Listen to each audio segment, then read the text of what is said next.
Hello, folks, and welcome back to another episode of The Witcher. Witcher!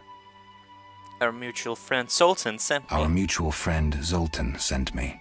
So he's got you hooked too? Clever little runt. You've no idea what you're getting into. Worse than fist tech. Relax. I only play when I want to. That's what they all say. So, shall we? Let's do it.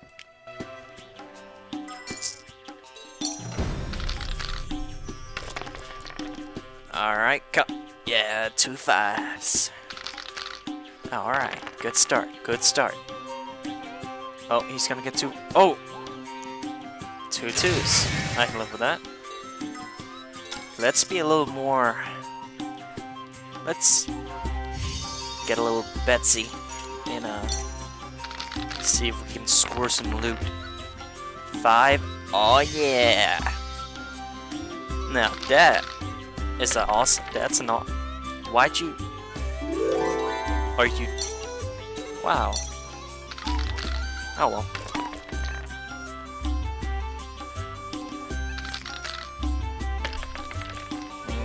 What are you getting? I don't want to bet for it. I might lose. As long as I get 1-6, I'm okay. Just once, yes. I might win. Okay. Don't let him get a. Yeah! There we go.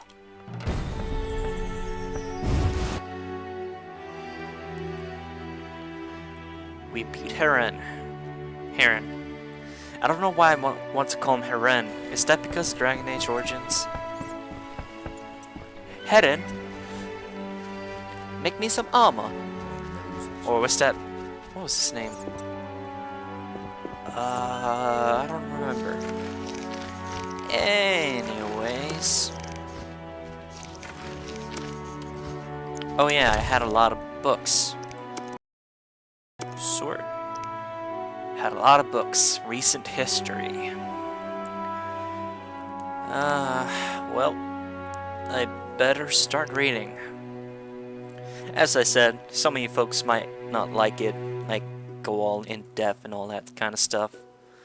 But, I mean, I do. I like this universe and, so I will.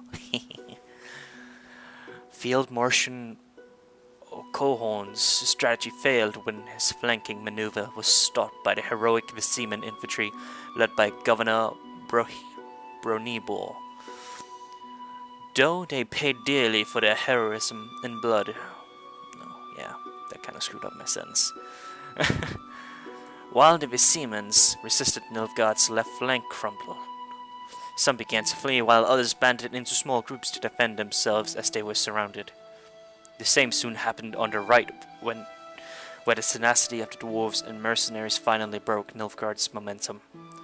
A loud cry of triumph rose on the battlefield as hearts of the royal knights filled with new courage. Nilfgaardian spirits fell. The men's hands went limp, and our warriors began cutting them down. And Field Marshal Menno Cohorn realized that the battle was lost as he saw his men being killed and dispersed all around. His officers and knights came to him leading a fresh horse, urging him to flee, to save his life, but the Nilfgaardian marshal's heart was fearless. It wouldn't be right, he said, refusing the reins. It wouldn't be right to run like a coward from the field on which, under my orders, so many good men have fallen for the Emperor. History. History of the World by Roderick de Novembre. When the criminal's stake had been lit and the flames reached her, she began insulting all the knights, barons, mages, and councillors gathered in the square in such foul language that they were all filled with dread. Dull wet logs had been stacked to prevent the hag from burning too quickly and provide her a chance to suffer in the flames. Dry wood was soon added to the fire to end the execution more swiftly. She must truly have harbored a demon inside of her, as she uttered not a single scream, though she sizzled fair enough. Wow. Instead, she began cursing horribly. "An avenger shall be born from my own blood," she cried. "From the defiled elder blood, a destroyer of nations and worlds will rise. He shall avenge my torment. Death, death, and revenge upon you and your offspring." That was all she managed to articulate before she perished.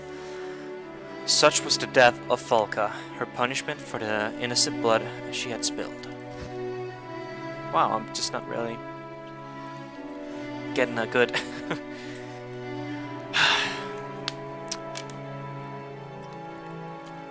Drink some water.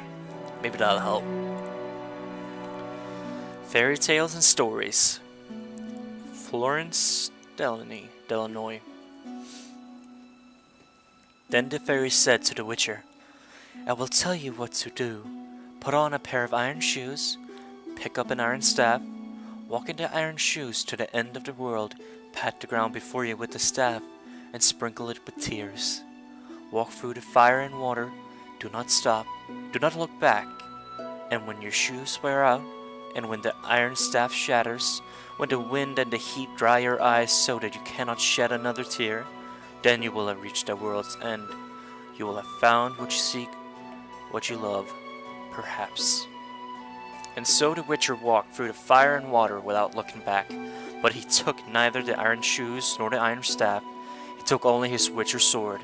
He did not heed the word of the fairy, and that's a good thing, because she was an evil fairy. Ah, evil. The Conjunction of Spheres by Adam Neville. Yeah. The cataclysmic conjunction of spheres happened 1.5 millennia ago. A cosmic collision of several parallel universes. This disaster left numerous creatures not native to our reality trapped here. For example, ghouls, graviers, which lack their own ecological niches, are simply relics of the conjunction. The elves claimed that humans also arrived in this world during the conjunction. This occurred soon after they managed to destroy their own world. The elves also claimed that it was during the conjunction that humans learned to use magic. Of course, these are all vile lies, a foul fabrication circulated by non-humans, who resort to the most malicious slander to justify their claims.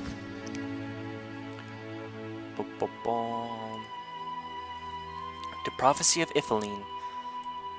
Aegli. Avenian. Ein Iffelinian Spiff. I will tell you that the time of the sword and the axe approaches, the time of the wolf's blizzards, the time of the white frost and white light, the time of madness and disdain. Ted Deodrith, the final age. The world will perish amidst ice and be reborn with a new sun, reborn of elder blood, of Hein Ikea, of a planted seed, a seed that will not sprout but burst into flames. Estuaf Esse. So shall it be. Watch for the signs. I will tell you what these signs will be. The earth will run with blood of Ein Sede, the blood of the elves. Basics of Alchemy by Master Jeremiah. To understand alchemy, we must understand two great truths. First truth, as above, so below. Second truth, everything is one. These truths teach that the alchemical substances are everywhere around you. In field of herbs, in human, in animal, bowels, even in rocks. Animal bowels, yeah. Because alchemy is life, and life is alchemy. Once you understand alchemical processes, you will understand the processes of life, and the world of nature will become an open book. Wow, I'm really failing. Jeez. Yet alchemy is also knowledge. Does the potion require a flower or a leaf? Where is vermilion found? In the kidney or the eye? These questions are answered by books. Therefore, read both of the old masters and new works. Practice your herbalist skills and mixing oils and powders. However, first and foremost, experiment, because the greatest discoveries in alchemy have come through experimentation. I think that was Saracanian alchemy. The King and Queen, Sinfred oil. And the Tome of Fear and Loathing, Volume 1. The bestiary describes necrophages, the ghouls, and the gravier. Also provides information on fighting methods and alchemical ingredients that can be obtained from the bodies of these monsters. I already knew about all of them, didn't I? Yeah. Alright. Have I learned anything new about them? Monsters? Nope. This has been filled out, right? Yeah. Additional substances. An alchemical ingredient can contain one of three additional substances: albedo, nigredo, and rubedo. Rubedo? If all the ingredients chosen for the creation of a potion have identical additional substances, the resulting potion will provide additional benefits beyond its basic effect. Albedo potion, characterized by a lower level of toxicity. Nigredo potions affect coordination and concentration, increasing damage inflicted on opponents. Rubedo potions, aside from the potion's primary effect, it also regenerates lost vitality. Conjunction of the spheres. A cataclysm occurred 1,500 years ago, trapping in our dimension many unnatural creatures, including ghouls, graviers, and vampires. These beasts have no ecological niches of their own and are merely relics of bygone times.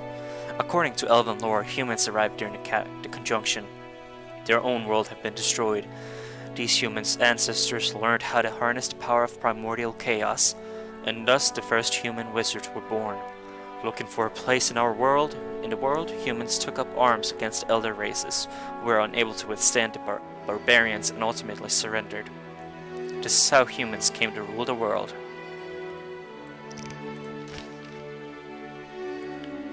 Ifeline, an elven prophetess, is famous for her...